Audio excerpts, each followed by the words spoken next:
Alright, so today we're working on this little flip house here. These windows were drywall wrapped originally, and we tore all that off, and now we're just going to work on jamming them out, putting a little bit of casing on, caulking everything, and painting it. So to do that, what I usually do is I just come in, about a 1/4 inch, and I'll just mark it on the window. And just kind of eyeball it. I'll just do it in my top 2 corners, make them about the same.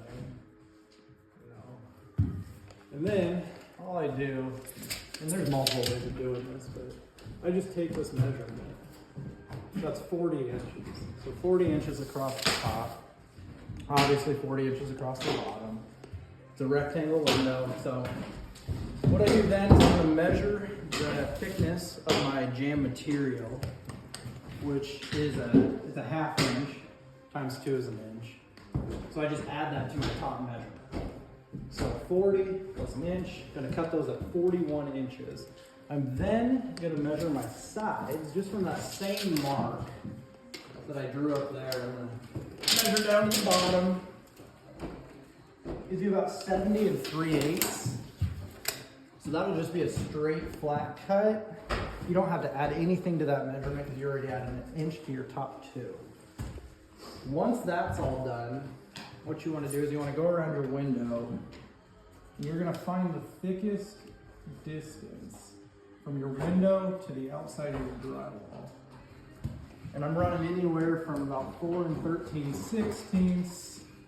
Up here we're 5. Over here we're about 4 15/16. So I'm just going to go with that 5-inch measurement. Because you can always bevel your casing and kind of round it back just to hide that. So now that we measured all that, I actually have my 41s pre-cut, my 70 3/8 pre-cut. And all I did is just nail it together. And I built a box. Pretty crafty. Make sure that each of your corners are together. I just use an 18 gauge nail, just nail them. I've never ran into any problems doing it that way. Then what I do is I'm going to set that jam in the window sill here. And I always start, you can start wherever you want. I would recommend starting on the bottom though. I start in the bottom left-hand corner always. That's the way I do it. But the name of the game here then, to set that in there, you find a spot in your window. So I have this crease here, and I want to keep this crease the same all the way around this window. So at the bottom, take a couple shims, and all you do is you're just going to start shimming it up in your bottom left-hand corner until your top and bottom edges that are exposed are about the same distance. Now, it's nothing you have to measure or anything. This is more just eyeballing. If you don't have good eyes, I wouldn't recommend doing this. So, now that we have it set here, kind of finicky. It's going to take a little bit of doing. It's not the easiest thing in the world. The first nails are always the hardest. Once you get those in, it's pretty simple, pretty straightforward. So now that I have my distance from my top to bottom set, I have the exposed seal here the same on top and bottom. I'm going to work side to side. Don't ever try to do it both at the same time. You're just going to cause yourself a headache. I've tried it. It doesn't work. Alright, and it looks like on my sides I have about that 1/4 inch showing again. So with that, we use a 15 gauge jam nailer. I mean, it's not called a jam nailer, we use it for our jams.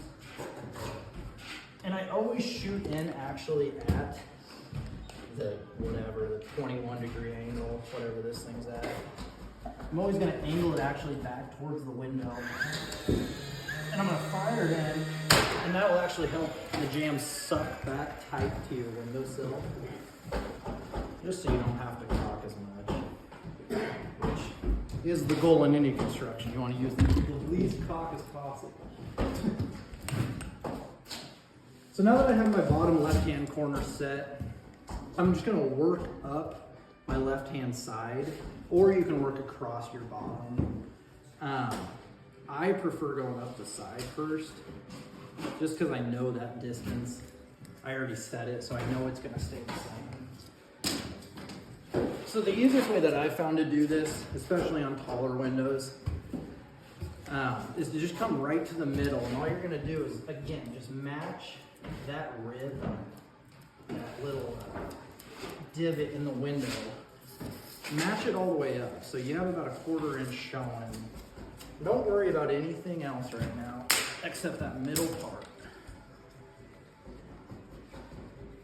So you're just going to shim that out until it shows about a 1/4 inch, maybe a little less than that. Again, just firing at an angle. That'll help pull your jam back tight to the window.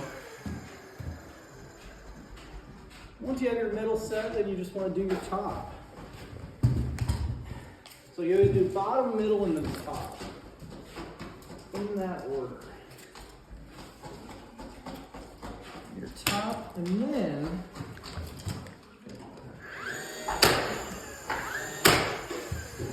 what I like to do then is then take my cat's paw.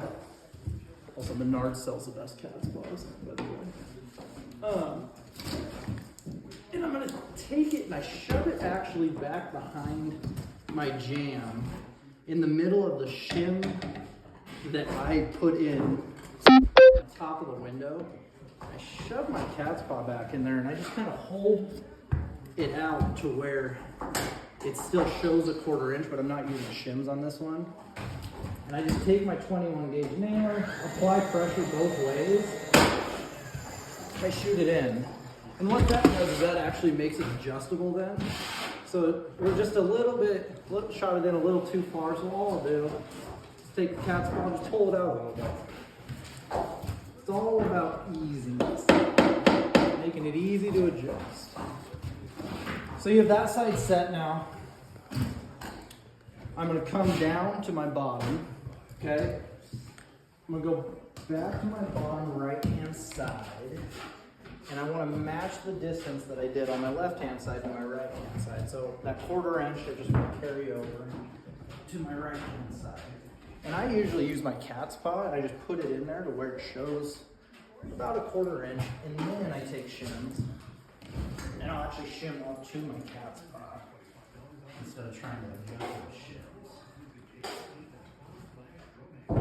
Just stupid little tricks. Okay, once you have your bottom right corner set, before you nail that, you always want to come up and press your top right corner tight, and then look at the exposed edge across the top. That's usually what's going to catch most people's eye right away when they walk into anywhere. They're going to look right at the top edge, and if that is off a little bit or unlevel, you're going to see it, or at least someone with good eyes will see it. So it actually looks like we need to drop down just a tiny bit, not too much. Probably like a little less than an 8. More than a 16. And you want to be pretty precise with all this stuff. The more precise you are with putting this jam on, square, level, tight, the easier your casing is going to go on. If your jam's not square, your casing, you're going to fight it all day long. So you just take a little time, make sure everything's squared out. Again, firing back at an angle, sucking that jam tight to my window. And then basically then it's just the same step. I'm going to come to the center of my window on my right side. You can reuse your shims now, pull them, break them off, whatever.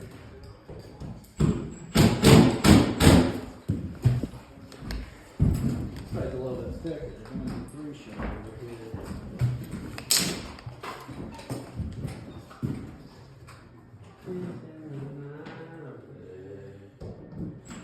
So, holy cow, we're gonna go 3.5. Luckily we have 3-inch casing, so all this will be covered up and hidden. That looks about the same. Again, just remember firing back of the nail, suck your jam tight. If you have a pin set, it does come in very handy. I don't have one on me right now, so we're gonna come back and pin set all these. Then I just use my cat spot and I'm just gonna bring it out to where it looks perfect on that outside edge.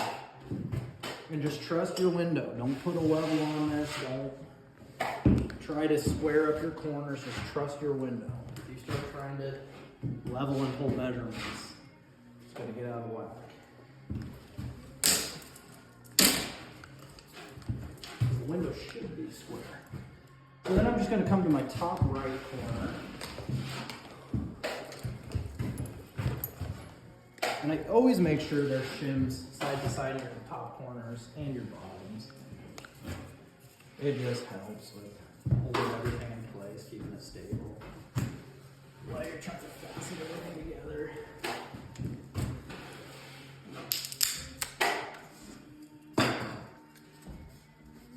We didn't set these windows, so we're kind of at the builder's mercy right now.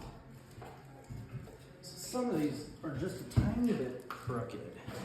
So we're just having to just build our jambs around the window. Granted, we know our jambs aren't perfectly level, but you'll never notice.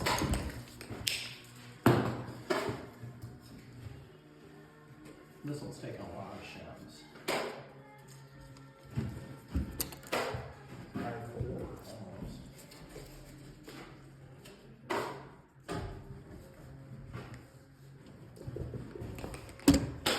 Again, I'm going to fire back at an angle.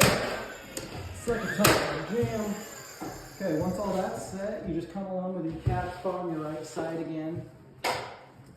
Everywhere where I have shims, I put 2 nails.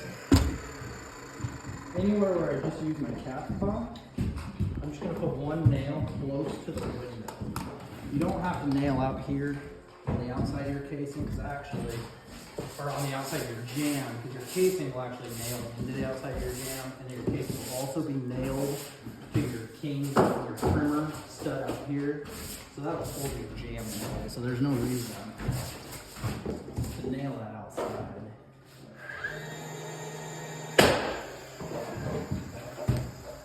Just give you more holes.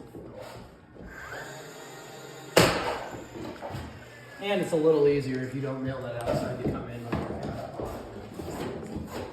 Once all those are set, obviously the only thing left to do is the top. And again, I'm just gonna come right to the middle. And at this point, your jam should be tight enough to your window, it almost stays in place whenever you move it. See, I can just pull down on my jam here, and it just stays, like there's nothing holding it. You can see there's a tiny little pump right here. So what we're gonna do is we're gonna pull it down right there, shove a shim in, just to keep it down. All right. And I'm gonna use 1 more set of shims. The more shims, the better, they always say. Who says that? I don't know if they say that at all. They should say that.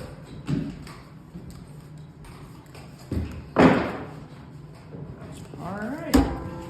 You're just gonna fire 2 nails.